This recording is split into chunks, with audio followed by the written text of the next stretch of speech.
Hello everyone. आज हम बात करने वाले हैं कालमान सिंड्रोम की। ठीक है, तो देखिए कालमान सिंड्रोम क्या होता है। तो ये जो होता है ये काल जीन के म्यूटेशन की वजह से होता है, और ये काल जीन जो होता है ये एक्स क्रोमोसोम पे प्रेजेंट होता है। ठीक है, तो इसके म्यूटेशन की वजह से क्या होगा। तो देखिए बताया गया फेलियर टू कंप्लीट प्यूबर्टी, तो प्यूबर्टी इसमें कंप्लीट नहीं हो पाएगी, ये एक सेंटेंस में बता दिया गया। और ये होता क्या है इसको पूरा एक्सप्लेन यहाँ किया गया। ठीक है, तो इसमें प्यूबर्टी कंप्लीट नहीं हो पाएगी।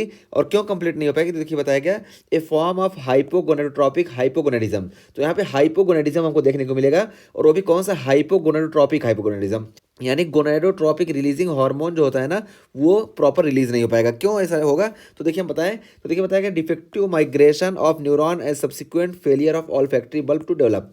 तो इसमें यही काल जीन के म्यूटेशन की वजह से ना ये ऑल फैक्ट्री बल्ब जो होता है ये डेवलप नहीं हो पाता है, ऑल फैक्ट्री बल्ब की डिसजेनेसिस हो जाती है। ठीक है, और ड्यूरिंग डेवलपमेंट जब ऑल फैक्ट्री बल्ब बनेगा नहीं, इसकी डिसजेनेसिस होगी, तो एक परेशानी और हमको क्या आती है कि ये जो GnRH गोनेडोट्रोपिन रिलीजिंग हार्मोन के जो न्यूरॉन है ना ये कहाँ प्रेजेंट होते हैं, हमारे हाइपोथैलेमस में नॉर्मल कंडीशन में।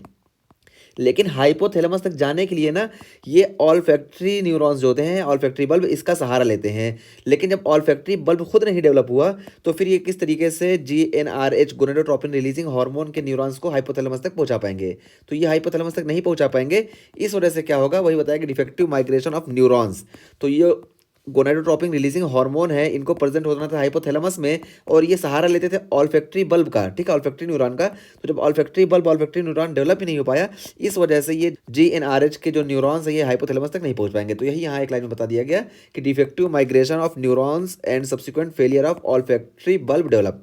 तो ये GnRH के न्यूरॉन्स माइग्रेट नहीं कर पाएंगे और ऑल्फैक्टरी बल्ब यहाँ पे डेवलप नहीं हो पाएगा। बस यहाँ पे मेन चीज़ यही पाई जाती है। अब देखिए ऑल्फैक्टरी बल्ब डेवलप नहीं होगा, इसकी वजह से हमको स्मेलिंग की प्रॉब्लम दिखने को मिलेगी। और ये GnRH जो है इसके न्यूरॉन्स जो है हाइपोथैलेमस तक नहीं पहुंच पाएंगे, इस वजह से GnRH सिक्रेट नहीं होगा। और जब GnRH गोनेडोट्रोपिन रिलीजिंग हार्मोन नहीं सिक्रेट होगा तो फिर ये एंटीरियर पिट्यूटरी को कैसे स्टिमुलेट करेगा, FSH LH सिक्रेट करने के लिए। ठीक है, तो गोनेडोट्रोपिक हार्मोन सिक्रेट नहीं होगा एंटीरियर पिट्यूटरी से, क्योंकि ऊपर से सिग्नल ही नहीं आएगा हाइपोथैलेमस से। तो यही यहाँ पे हमको देखने को मिलेगा। तो वही बताया कि defective migration of neurons and subsequent failure of olfactory bulb to develop. और उसी वजह से क्या होगा, decrease synthesis of GnRH in the hypothalamus. तो हाइपोथैलेमस में गोनेडोट्रोपिन रिलीजिंग हार्मोन की सिंथेसिस जो होगी ये कम हो जाएगी, और हमको हाइपोस्मिया या एंसोमिया देखने को मिलेगा। हाइपोस्मिया मीन्स स्मेल हमको प्रॉपर फील नहीं होगा। ठीक है, हाइपोस्मिया इसको बोलते हैं, और एंसोमिया कि बिल्कुल स्मेल ही ना है। ठीक है, एक होता है कि सूंघने की कैपेसिटी कम होना, और ये होता है कि सूंघने की कैपेसिटी होना ही ना। तो हमको दोनों देखने को मिलेगा। ठीक है, हाइपोस्मिया या एंसोमिया दोनों देखने को मिल सकता है। और उसके अलावा क्या होगा, तो देखिए गोनेडोट्रोपिन रिलीजिंग हार्मोन ये कम हो जाएगा। ठीक है, क्योंकि इसके ये न्यूरॉन ही नहीं माइग्रेट कर पाए। और FSH LH टेस्टोस्टेरोन ये सब भी कम हो जाएंगे, क्योंकि ये जब हाइपोथैलेमस से नहीं आएगा तो हमारी पिट्यूटरी ग्लैंड से FSH और LH नहीं सिक्रेट होगा। ठीक है, पिट्यूटरी से, और जब ये नहीं सिक्रेट होगा तो टेस्टोस्टेरोन कैसे बनेगा। ठीक, तो इस वजह से ये सारे हमको डिफेक्टिव देखने को मिलेंगे।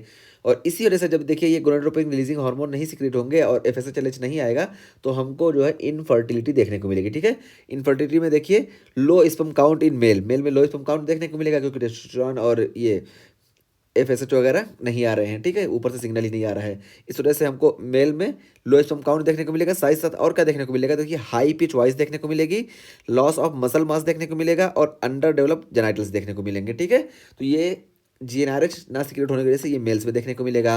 और फीमेल में हमको प्राइमरी एमोनोरिया देखने को मिलेगा। ठीक है, तो प्राइमरी एमोनोरिया इन फीमेल्स देखने को मिलेगा। और साथ साथ एब्सेंट या लिमिटेड ब्रेस्ट डेवलपमेंट या अंडर डेवलप फेमिनाइन फिगर, और ये प्राइमरी एमोनोरिया की हम बात कर चुके हैं। तो ये सब हमको फीमेल में देखने को मिलेगा। तो यहाँ पे मेन परेशानी जो आती है वो हमारे हाइपोथैलेमस के जो न्यूरॉन्स है, इसमें गोनेडोट्रोपिन रिलीजिंग हार्मोन्स के जो न्यूरॉन्स है ये ऑल्फैक्टरी बल्ब के ना डेवलप होने की वजह से प्रॉपर हाइपोथैलेमस में नहीं आ पाते हैं, और हाइपोथैलेमस में नहीं आएंगे तो ये नहीं सिक्रेट होंगे, और जब ये नहीं सिक्रेट होंगे तो ये नहीं बनेंगे, मीन्स ये सिक्रेट नहीं होंगे, और जब ये नहीं सिक्रेट होंगे तो टेस्टोस्टेरोन प्रॉपर नहीं होगा। इस वजह से मेल्स में ये सारी कंडीशन देखने को मिलेगी और फीमेल में ये कंडीशन देखने को मिलेगी। ठीक है, और ये काल जीन के म्यूटेशन की वजह से होता है, और ये एक्स क्रोमोसोम में प्रेजेंट होता है।